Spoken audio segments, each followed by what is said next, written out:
ముఖ్యంగా ఈరోజు తెలంగాణ ఏర్పడిన తర్వాత తెలంగాణ రాష్ట్ర ఆర్యవైశ్య మహాసభ ఇప్పటి వరకు ఎన్నికలే జరగకుండా ఒక నియంత్రలాగా అమరావతి వచ్చినారన్న వ్యక్తి ఎలాంటి ఎన్నికలు నిర్వహించకుండా తానే రాజు తానే బంధు అని మహాసభను ఆయన వెళ్తూ దీంట్లో ఉన్న డబ్బులను మొత్తం ఎన్నో లక్షల రూపాయలను కోట్ల రూపాయలను షార్ట్ చేసి ఈ యొక్క బిల్డింగ్ మొత్తం జీర్ణచూచి చూడండి ఎలా ఉంది.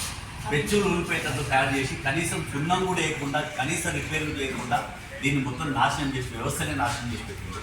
ఇప్పుడు ఈ 12 ఏళ్ళ నుంచి ఇక్కడ ఆర్యవైశ్య సంఘం ఏర్పడ్డది దండు పెంటయ్య గారు కొనిజేటి రోషయ్య గారు ఏర్పరిచింది. ఆర్యవైశ్యుల్లో బీదవాళ్ళు ఉంటారు, రాజకీయంగా ఎదగాలన్నా ఎన్నో రకాలుగా ఉపయోగపడాలంటే ఒక సంఘం ఉండాలి. ఆ సంఘంలో నాయకత్వం మారినప్పుడే మొత్తం సంఘం పటిష్టం అవుతుంది. మరి వాళ్ళందరూ కూడా న్యాయం జరుగుతున్న ఉద్దేశంతో ప్రతి 2 సంవత్సరాలకు ఒకసారి ఎన్నికలు పెట్టాలని ఒక బైలా తయారు చేసి ఒక సిస్టమ్ ఫార్మేట్ తయారు చేయడం జరిగింది. కానీ అమరావతి లక్ష్మీనారాయణ తెలంగాణ ఏర్పడిన తర్వాత ఒక కన్వీనర్గా అపాయింట్ అయ్యి ఇప్పటి వరకు కూడా తెలంగాణ ఏర్పడ్డాక ఎన్ని సంవత్సరాలు అవుతుంటే కూడా ఈ రోజు వరకు ఎన్నికలు పెట్టకుండా నేనే అధ్యక్షుడని సొంతంగా నియమించుకొని ఆయన ఒక కొఠారిని ఏర్పాటు చేసుకొని నడుచుకుంటే దానిపైన మేము 3 సంవత్సరాల నుంచి గట్టి పోరాటం చేస్తున్నాం.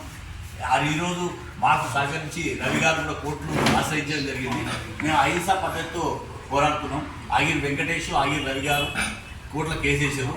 వారికి పూర్తి అండగా యాదవ నాగేశ్వరరావు గారు ఉన్నారు. మేము ఒక సిస్టమ్ తప్పుతుంది ఇదనంటే ఎన్నికలు పెట్టి ఎన్నికలను నామినేషన్ వేసిన తర్వాత ఓడిపోతున్న భయంతో ఆయన ఉన్న కమిటీతోని నామినేషన్ రిజెక్ట్ చేసి నేనే ప్రెసిడెంట్గా డిక్లేర్ చేస్తున్నాను.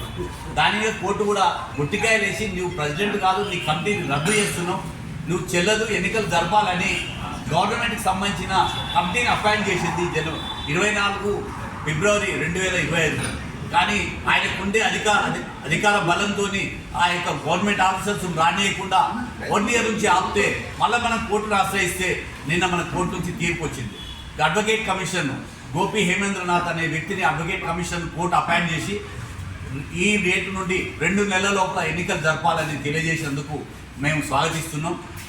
ఈరోజు ఇప్పటితోనైనా ఆర్యవైశ్యులకు పట్టిన అమరావతి లాంటి శనిగ్రహం అనేది తొలగిపోయి ఆర్యవైశ్య సంఘాలు బాగుపడతాయని ఆశిస్తున్నాం. ఇప్పుడు మున్సిపల్ ఎన్నికలు వచ్చినాయి, ఎంతోమంది బీదవాళ్ళు ఉన్నారు, ఆర్యవైశ్యులు కూడా ఎంతోమంది బీదవాళ్ళు ఉన్నారు.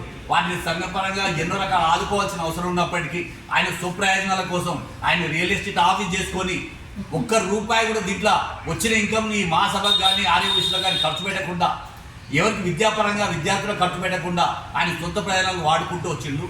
ఆ యొక్క గ్రహాన్ని ఈ రోజుతో తొలుగుతుందని మేము అందరం కూడా ఆశిస్తున్నాం.